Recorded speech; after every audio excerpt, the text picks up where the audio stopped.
If you ain't ever had the wait table before, I used to sling pizza at Showbiz Pizza. You understand? I worked at Jack's flipping hamburgers. And I did the job, cleaning out the grease pits. And you ever had to clean out the grease pit? Oh, come on, dog. Bro, you know that ain't no joke. Clean and filter in the French fry grease. That's a real, you know what I'm talking about. That's a real job. So to have somebody to come in with money and treat people that serve them, that make your life easier. You didn't go back there and cook the wings. You didn't have to go get the wings. You understand? You don't treat people like that, like they're beneath you. You're blessed to have what you have.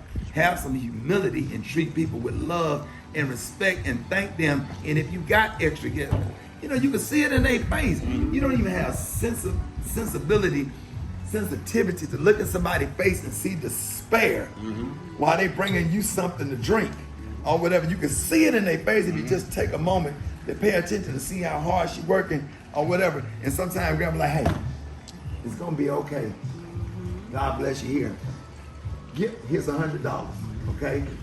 Break down and start crying on the spot.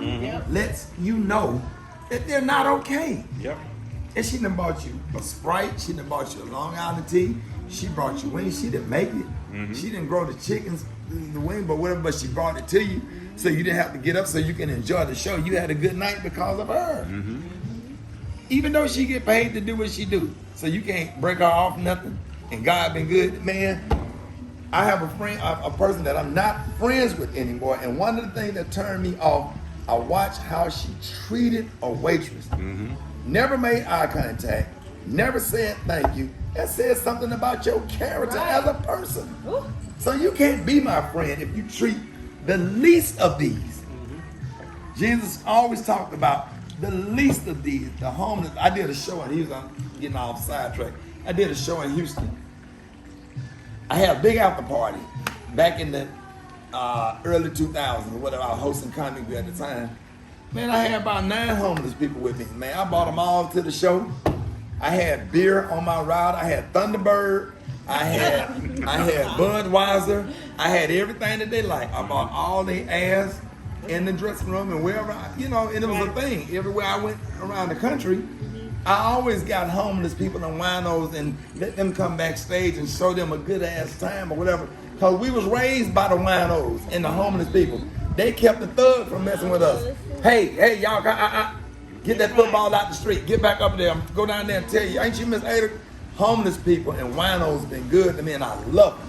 Whatever they need, when I get ready to leave town, hey man, here, take this hotel room. Now, the funny thing is, they get in the hotel room, they go take a shower, but then they go in there and they'll sleep on the floor. They won't get in the bed. They'll go in the hotel room and all of them be sleep on the floor. And I say, y'all ain't gonna get in the bed. Man, we get it. Yeah, all right, we calm. We good, Rick. We good. We thank you for everything. They just lay on the floor and they go to sleep. But man, you don't look down on people, man. God is good. God give you opportunity to do the stuff that you do and bless the people you want to bless and have a radio show and all this stuff. Man, you got to be good to people. And if I had everything that I ever did on film, it ain't enough footage. Cause I'm talking about boom.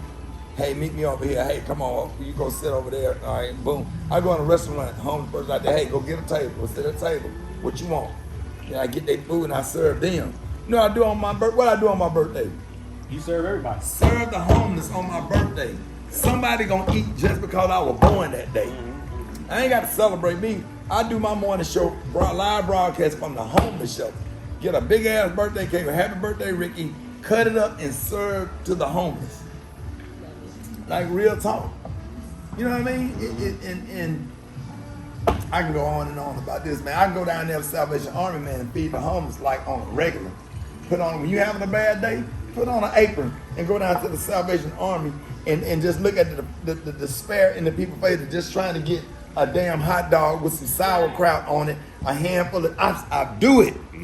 I done put the hot dog on that tray and a handful of chips and some sauerkraut on the hot dog and a mustard and a ketchup packet and a little slice of cake and give it to them to see the look on their face, especially the ones with kids. And you sitting up here mad about something. Yeah, that's where the magic is, because we complain about some silly stuff. Until we start doing that, when we take all our energy off of our personal problems and put it on other people that has it way far worse than us. Right. By the time you get back to your own problems, you done forgot about it. You never forgot about My it. stuff ain't nothing compared to what they going Completely. through. And then deeper than that, when you get out of your own problem and you go over here and you help somebody else while your problem over here, by the time you get back over here, God has worked it out. Because you're unselfish. And you got a real problem right here, but you say, I'm gonna step away from it and go over here and help somebody else that has nothing to do with that. And by the time you get back over here, be like, well, what happened? What? Oh, I guess it worked itself out. I'm telling you, man, when you start doing stuff like that, man, it's life changing. Life changing. So that's why God give you just a little bit extra. You know what I'm saying? People that don't share, a pond stinks, but a river smells good because it flows. Come on. Reverend Rickey. Yeah. Come on. Come on. Here he go. What is wrong? I like that. You can't shout with muscles, nigga. What's wrong with him, Lord? How you gonna shout with muscles? Sit your ass. Leave him alone. You can't shout with muscles. Ain't nobody gonna help you in church. You gotta know you gonna hurt somebody. I'll help you, baby. I'll help you, honey. Oh, you brought it on home with that one, Bro, bro, you better, boy, Kevin Bryan be dropping that knowledge in church at my church. Yeah, a river flows. I'm telling you, and when you give, First Lady, when you keep giving, I promise you God gonna set some aside. He gonna let you get a little bit. I tell him that all the time. I said, we're going to He get gonna back get- tenfold. Oh, he gonna get I it. said, He so gonna let we- you keep a little bit. We get back tenfold. Oh, God is It good. happens every time. Every- Every time. Every time you think you don't have it Right. because you're being selfish, and you go ahead and give it anyways, man, it come back tenfold every single time. Man, if I was selfish, I would be a multi-millionaire. Since 97, I've been selling out shows. Since 97. I ain't gave it all away. All of it. All of it. Whether it was Rickey Smiley Foundation, cash here, cash there, we done put homeless people in the houses. I probably done bought 40 cars. 40 cars. I called the pastor one day. He wanted me to come perform at his church or whatever. You know, I don't be wanting to hit these churches up for money or whatever.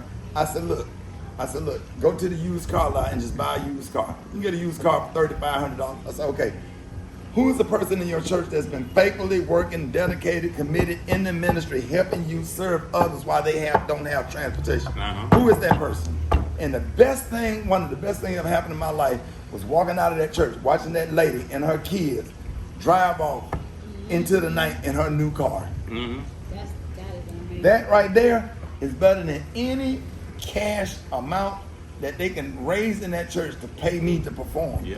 To just go to that church and perform, and just a lady and her kids could drive off, it was well worth it.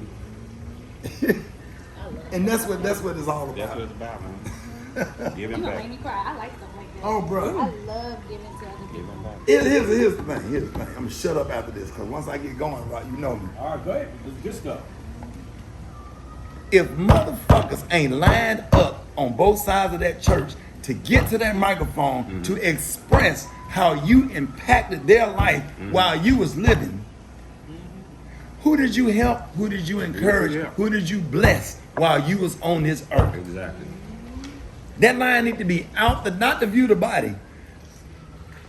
Pastor, I just need 2 minutes, please. I just need to tell gotta you. tell him.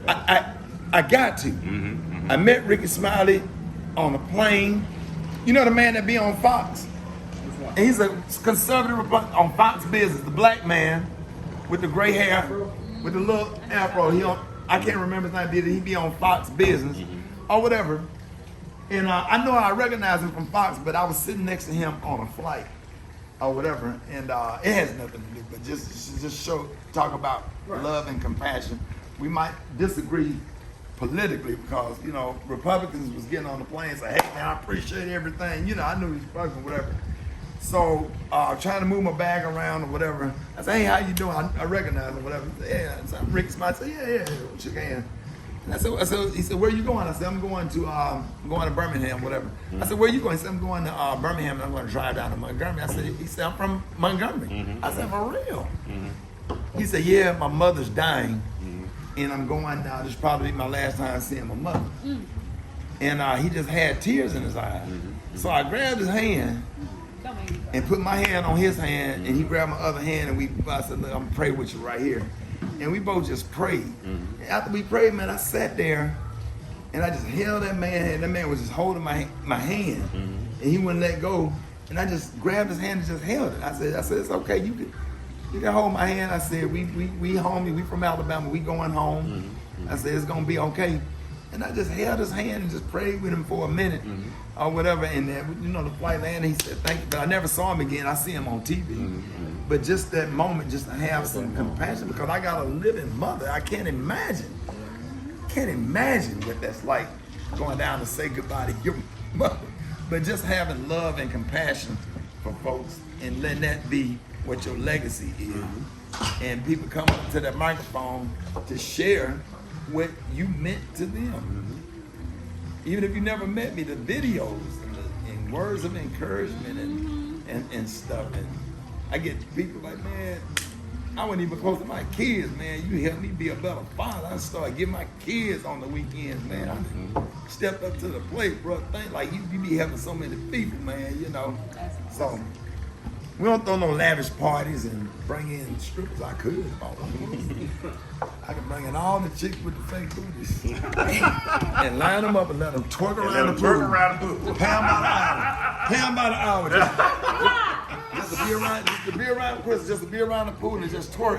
I just sit here and drink coffee and just watch them twerk. They start from 8 o'clock, that got them in shift. And then the other one, they get off work, and then the other twerk come outside and just get around the pool and just twerk. We can do that, but we just choose to just. When they change shit, they got to tag like a wrestler. Right, they got to tag in. like a wrestler. Like a wrestler. Right. Everybody does that twerking stuff now, and